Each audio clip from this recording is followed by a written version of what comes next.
Hi, welcome to the video. So today I'm going to be talking about how the difference in mindset between practicing and playing, and how to use this to your advantage to become a better player, and how to transition ideas from that you're doing in drills and exercises to where you can actually use them in your composing, improvising, and creating licks.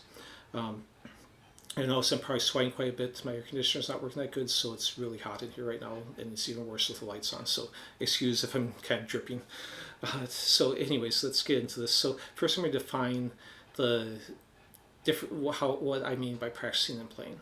So practicing is basically a means to an end. What I'm trying to do is get better at playing. So you can practice any number of different things. Practicing might include trying to get better with specific techniques or attributes such as alternate picking, sweeping for techniques, or attributes such as coordination, flexibility, speed, strength, etc. You might be trying to learn something new, whether this is notes on the neck, scales, arpeggio fingerings, intervals, and then you might be doing drills that help you to get comfortable with those ideas.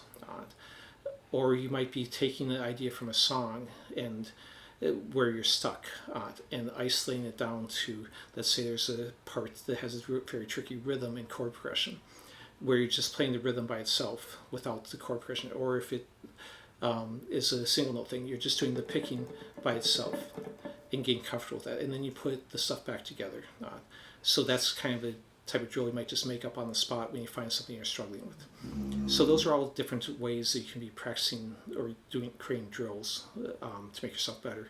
Now playing is what I would consider when you're trying to actually sound good in your music. You're not trying to get better with something, you're trying to make music. So if you're performing in front of an audience, you should be playing and not practicing. If you're playing by yourself though, in your bedroom or someplace, there are times when you should be practicing playing too. You want to actually practice, let's say you're doing a song, running from beginning to end, and even if you make a mistake, you don't stop. You just keep going and you make a mental note of that, and then you can come back in your practice time and try and fix the mistakes. So the goal of playing is sound good, basically. Nothing more than that. Doesn't matter if it's challenging. The goal is just to sound good. So it can be very simple. It can be something that doesn't make you any better, but if it sounds good, you're succeeding at playing. Practicing is when you're actually trying to get better at something to make your playing better. And with that in mind, it doesn't matter if it sounds good. And that some people make that mistake. They maybe watch a video and say, oh, this drill doesn't sound that interesting, I'm not going to practice it. But what you should be asking, does this drill help me with something that I'm struggling with? If it does, it doesn't matter if it sounds good. Drills are not meant to be played forever. And this is a mistake people make sometimes too, is they'll do a drill and they'll do it every day for year after year, but once you get an idea down, the drills are just meant to improve your playing. So if it's an exercise, for example, I just did a video where I was showing taking different roots, first and second inversion fingerings off the same note. So in that case I was doing A minor root position, first inversion F major, and then a second inversion D minor.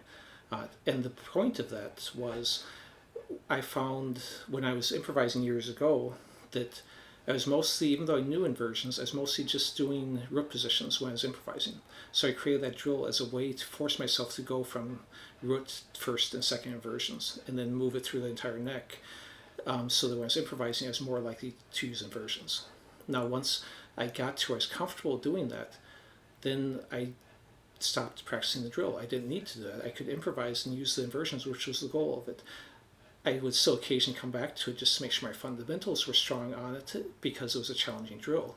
But that's what I'm saying. Once you get down what the point of a drill is, you're not using the best use of your time. You're getting diminishing returns. At that point, you need to move on to a drill that challenges you or teaches you something new.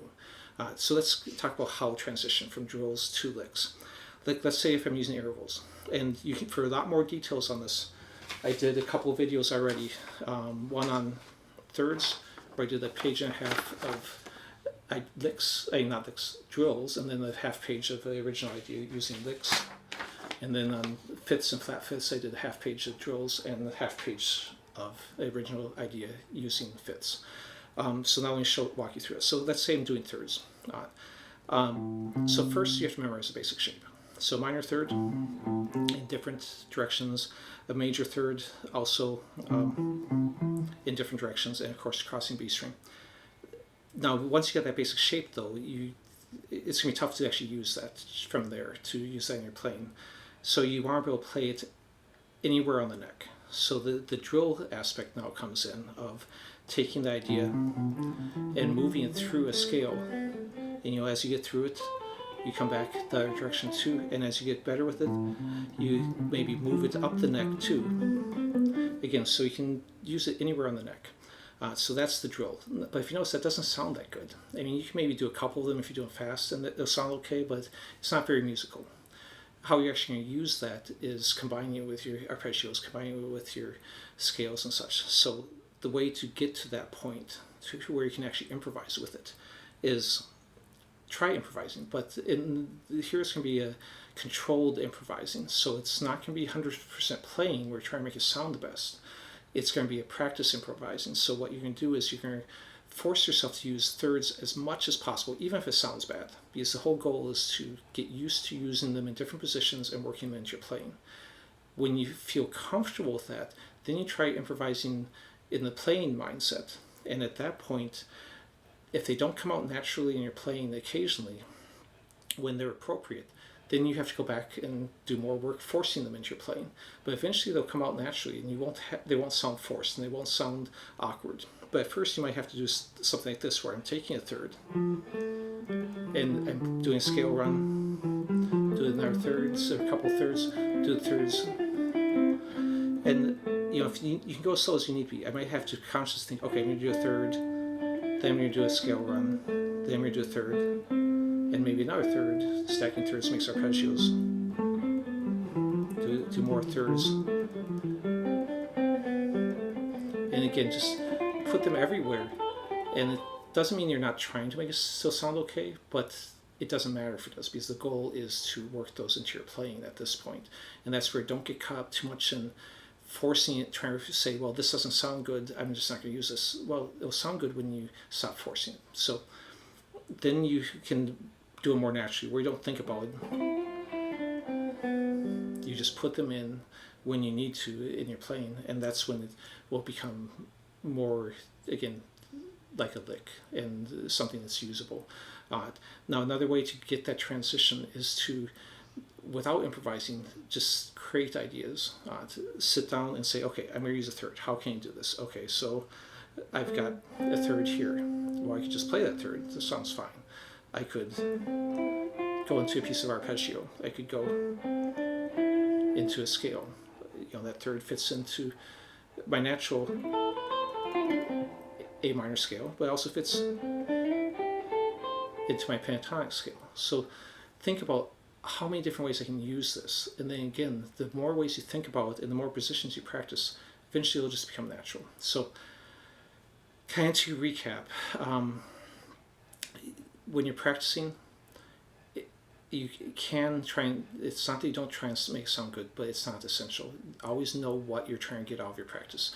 If you've already mastered whatever you're trying to get out of it, move on to practicing a different drill. Don't stick with something you can already do, because the practice part is not the end you're going for. That's just the means to get there. If you already have arrived there, you don't need to keep practicing it. But you can always revisit them, and then also play with that playing mindset in which you just clear your mind and don't worry about it. And you'll see what you can do and what you can't do, and that tells you what you need to practice in the future. Anyways, so I'll leave links to those couple ones on intervals, but you'll see a lot of my videos. I also leave a link to that one on versions. They talked about, a lot of my videos will work you through these different steps. A lot of times I will write original parts using what I was teaching in the video, and these are that in-between thing where I'm trying to make it sound good, but I'm also forcing a technique into my writing, which can sometimes make it a little more challenging to sound good. Anyways, I'll leave it at that. Thanks for watching.